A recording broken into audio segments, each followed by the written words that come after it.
The moment the locker room door slammed shut, Emily knew something was wrong. She had always been shy, the kind of girl who blended into the background, hoping no one noticed her. But that day, the group of bullies who ruled the hallways of Brookfield High decided she would be their next target. They cornered her, mocking her soft voice and quiet demeanor, laughing at the way she avoided eye contact. And then, in a moment so cruel it would forever change her, one of them shoved her into a locker, while another girl scratched a jagged mark down her cheek with a broken piece of metal. The pain was sharp, but what cut deeper than the wound was the laughter that followed. Emily held her face, trembling, tears welling up, wishing she could vanish from the earth. For weeks, Emily stopped looking in the mirror. The scar that stretched across her face wasn't just a physical reminder, it felt like a permanent label, broken, weak, and powerless. She avoided her friends, stopped eating lunch in the cafeteria, and spent every break hiding in the library. The whispers in the hall made her stomach twist. She overheard some students say she probably deserved it for being so weird, while others simply stared in silence. The teachers offered sympathy but no real action. Emily felt abandoned, and every night she cried herself to sleep, wondering why she was cursed with a life of torment. But pain has a strange way of planting seeds of strength. One evening, scrolling through her phone in despair, Emily stumbled across a video of a woman who had survived an accident but refused to let scars define her. The woman spoke with confidence, her scars visible but her spirit unbroken. Something lit up inside Emily that night.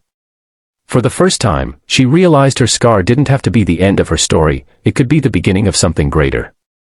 She made a quiet promise to herself.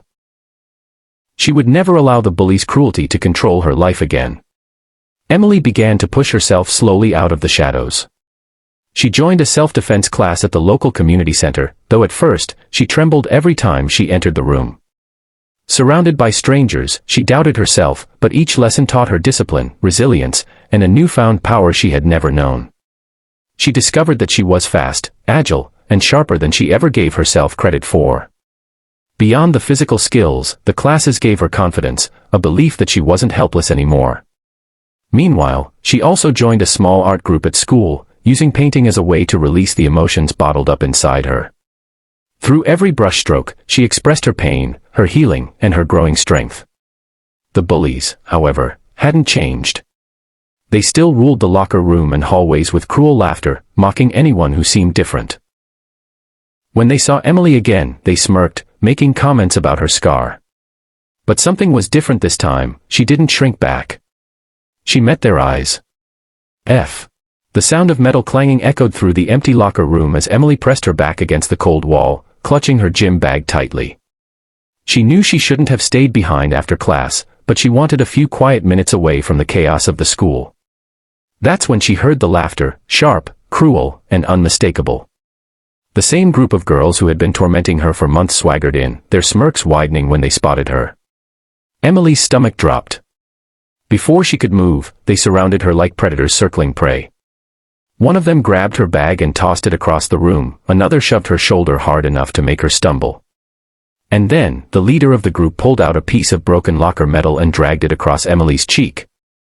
She gasped in pain, feeling the hot sting of blood rushing down her face. The laughter that followed cut deeper than the wound itself. "Now you'll have something to remember us by," one bully sneered before they left, their giggles echoing as the door slammed shut. Emily collapsed to the floor, her trembling hands covering her cheek, tears streaming down her face.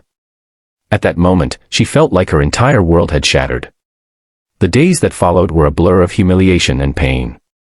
Every time she walked down the hallway, she felt eyes on her. Some students stared with pity, others with judgment, and the whispers haunted her, "Did you see her face? She's ruined now." Emily stopped eating lunch in the cafeteria, hiding in the library with her hood pulled low. At home, she avoided mirrors, unable to bear the sight of the angry scar running across her cheek. Her mother tried to comfort her, but Emily shut everyone out. The shy girl who once dreamed of becoming an artist now only dreamed of disappearing. But rock bottom has a strange way of awakening strength. One night, scrolling through her phone in the dark, Emily stumbled across a video of a woman giving a TED Talk. The woman had severe burn scars covering her face, yet she spoke with confidence, her eyes shining with pride. "Scars," she said, "are not signs of weakness. They are marks of survival. Emily sat frozen, tears streaming silently. For the first time, she realized that maybe her scar wasn't the end, it could be the beginning. That night, she whispered to herself, "They broke my skin, but they won't break me." The next day, Emily took the first terrifying step forward. She signed up for a self-defense class at the local community center. Walking into the gym felt like walking into a battlefield.